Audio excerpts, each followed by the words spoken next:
Para saudara, kita mau merenungkan teks yang menurut saya salah satu teks favorit untuk kita, ya. Eh, dan saya mau memberi judul ini pada pagi hari ini, iman yang memindahkan gunung. Saya meminta satu orang barangkali untuk membacakan ini teksnya. Ketika Yesus dan murid-muridnya kembali kepada orang banyak itu, datanglah seorang mendapatkan Yesus dan menyembah. Katanya, Tuhan, kasihanilah anakku. Ia sakit ayan dan sangat menderita. Ia sering jatuh ke dalam api dan juga sering ke dalam air. Aku sudah membawanya kepada murid-muridmu, tetapi mereka tidak dapat menyembuhkannya. Maka kata Yesus, hai kamu angkatan yang tidak percaya dan yang sesat, berapa lama lagi aku harus tinggal di antara kamu? Berapa lama lagi aku harus sabar terhadap kamu? Bawalah anak itu kemari. Dengan keras, Yesus menegur dia. Lalu keluarlah setan itu daripadanya, dan anak itu pun sembuh seketika itu juga. Kemudian murid-murid Yesus datang. Dan ketika mereka sendirian dengan dia, bertanyalah mereka, mengapa kami tidak dapat mengusir setan itu? Ia berkata kepada mereka, karena kamu kurang percaya. Sebab aku berkata kepadamu, sesungguhnya sekiranya kamu mempunyai iman sebesar biji sesawi saja, kamu dapat berkata kepada gunung ini, pindah dari tempat ini ke sana, maka gunung ini akan pindah dan tak akan ada yang mustahil bagimu.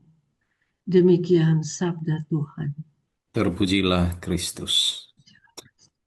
Baik, para saudara, ada kutipan yang menarik dari perikop ini. Jika engkau memiliki iman sebesar biji sesawi, engkau akan berkata kepada gunung ini, pindahlah dari sini ke sana, dan gunung itu, sebentar, para saudara, sebentar. Bentar ya. Nggak apa-apa ya, para saudara, tanpa slideshow ya.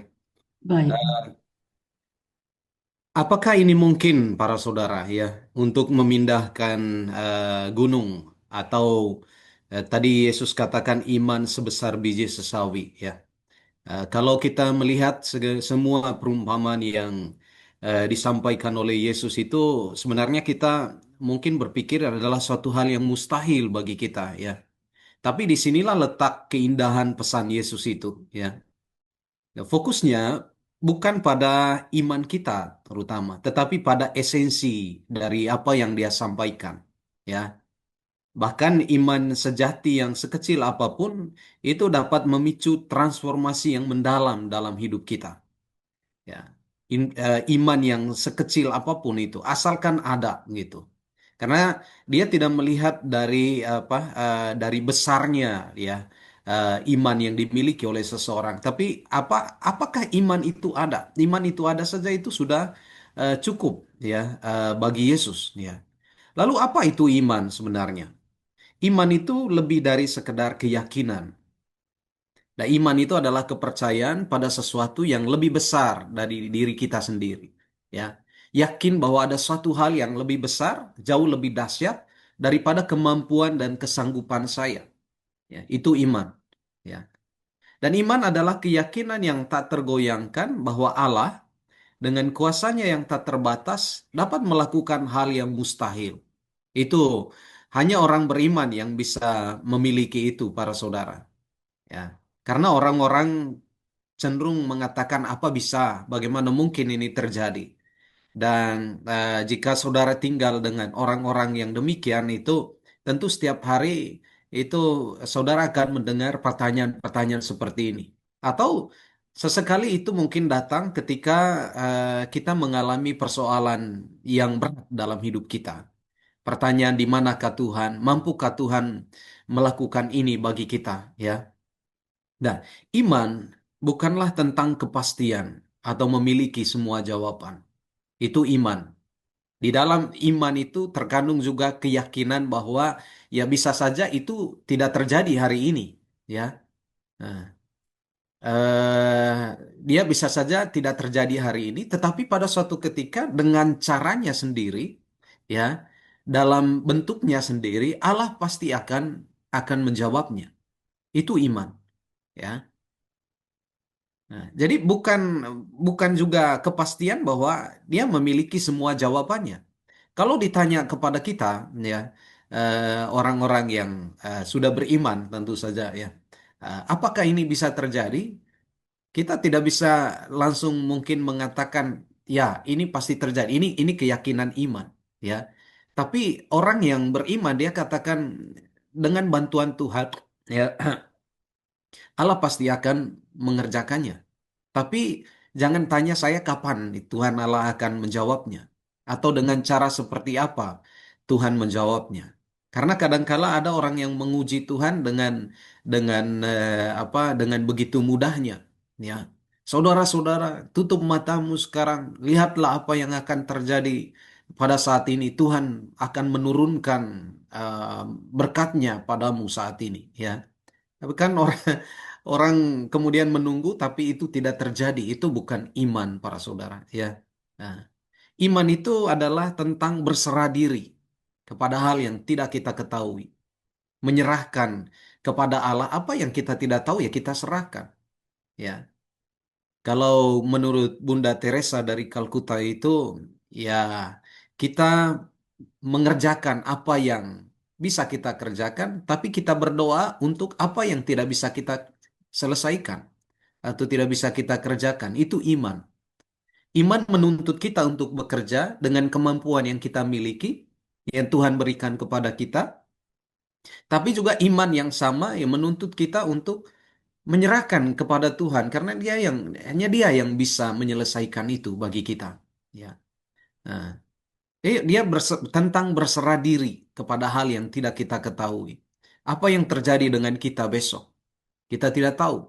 Tapi hari ini kita mengimani bahwa Allah pasti ada di sana. Ya. Dan percaya bahwa Tuhan sedang bekerja bahkan ketika kita tidak dapat melihatnya. Dia pasti sedang bekerja. Nah, orang yang menderita, yang beriman pada saat ini bukan orang yang apa namanya itu eh, tidak meyakini bahwa Allah itu ada. Allah itu ada dan bekerja dengan caranya.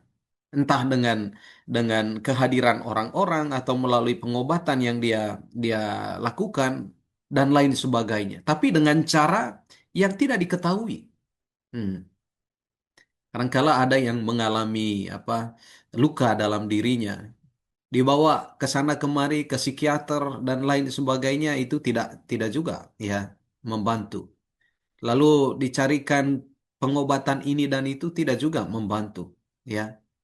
Nah, tapi begitu apa Tuhan bekerja dalam diri satu orang yang datang dan bisa mengobati lukanya hanya dengan kehadirannya saja, itulah cara Allah yang tidak dapat kita lihat, ya. Nah, ketika kita merenungkan biji sesawi tadi, kita menyadari bahwa meskipun kecil, ia menyimpan potensi untuk bertumbuh. Ada potensi untuk bertumbuh. Sehingga saya tidak pernah menganggap remeh seorang yang mungkin tidak mampu merangkai kata-kata dalam berdoa. Atau dia yang hanya sekali dalam sebulan datang gereja. Mereka yang mungkin kelihatannya itu badannya penuh dengan tato, nah, dan lain sebagainya. Karena barangkali di dalam apa yang kita anggap imannya yang begitu kecil, terkandung potensi yang luar biasa untuk bisa menjadi anak Tuhan. Ya. Jadi eh, kadangkala kita perlu berhati-hati untuk tidak terlalu mencap lebih awal ya tentang orang-orang yang ada di sekitar kita. Kita bersyukur barangkali karena kita punya waktu yang begitu banyak dengan apa namanya itu kemampuan yang Tuhan berikan kepada kita. Saya sebagai seorang imam bisa memimpin perayaan Ekaristi, tapi kita juga bersyukur bahwa eh, ada orang-orang yang meskipun dengan iman yang katakanlah itu hanya sebesar biji sesawi itu, tetapi dia punya potensi untuk bertumbuh. Ya, kalau ditanam di tanah yang tepat, ia akan bertunas dan berkembang menjadi pohon besar. Seorang yang seorang pendosa yang melakukan dosa yang sangat besar, berat bahkan ketika misalnya dia datang dan ingin berkomunitas dengan kita, saya punya itu ya komunitas kelompok kategorial di paroki. Orang-orang yang ada di dalam kelompok kategorial itu mengatakan kepada saya, Pastor, jangan dia ini begini, begitu ya. Nanti merusak nama baik apa kelompok kita. Ya. Saya mengatakan ini sebuah ladang untuk orang bisa bertumbuh. Artinya seberat dan sekotor apapun orang itu, asalkan dia ada di dalam sebuah komunitas yang tepat, orang itu pasti akan bertunas dan akhirnya menghasilkan buah nanti. Jadi tugas kita saat ini adalah membantu dia untuk merubah atau memperbaiki ya diri ya. Aha. Nah, eh, demikian pula, bahkan tindakan iman kita yang terkecil, doa kita, kepercayaan kita, tindakan kebaikan kita, itu dapat tumbuh menjadi sesuatu yang jauh lebih besar daripada yang kita bayangkan. Doa-doa kita itu loh para saudara ya, yang kelihatannya sangat sederhana, itu bisa memberikan dampak yang sangat luar biasa untuk kehidupan seseorang. Saudara mungkin sudah sering mengalaminya. Saya juga sering mengalaminya. Ada orang yang datang, dia hanya mengatakan, Pastor, tumpangkan tangan di atas kepala saya, gitu ya. Nah, besoknya dia tiba-tiba mengirim apa? Mengirim pesan dan mengatakan, saya sudah merasa jauh lebih baik daripada kemarin. Ketika setelah mendapatkan tumpangan tangan, saya merasa ada suatu hal yang baru masuk ke dalam tubuh saya dan sekarang saya jauh menjadi lebih baik dari ini. Doa yang untuk saya sebagai seorang imam pada saat itu ya oke, tugas saya untuk menumpangkan tangan. Tapi apakah saya sungguh-sungguh mendoakannya pada saat itu atau sungguh-sungguh fokus pada persoalan dari orang ini? Itu barangkali tidak selalu seperti itu. Tapi bahwa ketika menumpangkan tangan, kuasa Allah itu turun melalui penumpangan tangan itu dan orang itu berubah, itulah yang dikatakan iman yang kecil itu para saudara, tapi akan membawa dampak yang luar biasa. Tindakan kebaikan kita yang saudara lakukan, yang kecil ketika keluar dan memberi salam kepada orang yang saudara temui, barangkali orang itu seharian itu dia mengalami stres yang sangat berat, tetapi ketika bertemu dengan saudara, apalagi menyapanya, apalagi juga memberi dia sesuatu yang dia butuhkan pada saat itu pasti akan meninggalkan sebuah apa pengalaman iman yang luar biasa, ya. Oke, itulah iman para saudara, ya. Nah, sekarang tadi kita mendengar apa yang dikatakan oleh Yesus, memindahkan gunung, iman yang memindahkan gunung. Saya memberi judul di sini, memindahkan gunung dalam hidup kita. Gunung yang Yesus bicarakan tidak selalu berupa gunung fisik, ya. Nah, saudara tidak akan pernah bisa terjadi itu memindahkan gunung apa di apa Jawa Timur itu ya. Gunung Kawi ya, tidak akan pernah bisa memindahkan gunung Semeru atau gunung-gunung yang lain. Gunung itu sebenarnya mewakili tantangan kita. Ya, nah, mewakili ketakutan dan beban yang kita pikul. Itu gunung itu. Iman yang bisa menghilangkan atau memindahkan ketakutan kita, memusnahkan ketakutan kita. Iman yang bisa membantu kita untuk memikul beban kita yang kita pikul. Beban itu adalah gunung yang begitu luar biasa menjulangnya para saudara. Terkadang rasanya hidup itu menumpuk gunung-gunung ini di atas kita hingga kita kewalahan, ya, stres berat, ya. Namun melalui iman Yesus mengingatkan kita bahwa tidak ada yang benar-benar tak tergoyangkan. Imanlah yang memberi kita kekuatan untuk bertahan, keberanian untuk mengambil langkah selanjutnya, dan harapan bahwa segala sesuatu akan berubah, bahkan ketika kita tidak dapat melihat bagaimana caranya. Iman itu, ya. Nah, memiliki iman bukan berarti gunung-gunung lenyap seketika, para saudara. Mungkin itu berarti kita diberi kekuatan untuk mendakinya, atau anugerah untuk menanggungnya. Orang beriman melihat ada sebuah tumpukan atau ada gunung yang menjulang tinggi di hadapannya. Dia akan mengatakan, saya akan mendaki dan menaikinya dan akan berada di puncak. Orang yang tidak beriman akan mengatakan, sudahlah, untuk apa melakukan ini? Ya. Jadi kita diberi kekuatan untuk mendaki atau anugerah untuk menanggung gunung-gunung yang ada diberikan oleh Tuhan kepada kita. Mungkin itu berarti bahwa seiring waktu gunung-gunung itu yang tampak begitu permanen tidak akan lagi menghalangi jalan kita. Ini adalah sebuah panggilan untuk percaya juga, para saudara. Iman yang Tuhan tempatkan dalam dalam hati saudara itu adalah sebuah panggilan untuk percaya, melangkah, berjalan. Ada sesuatu di hadapan kita, kita hadapi itu, ya. Nah, lalu yang terakhir, ya.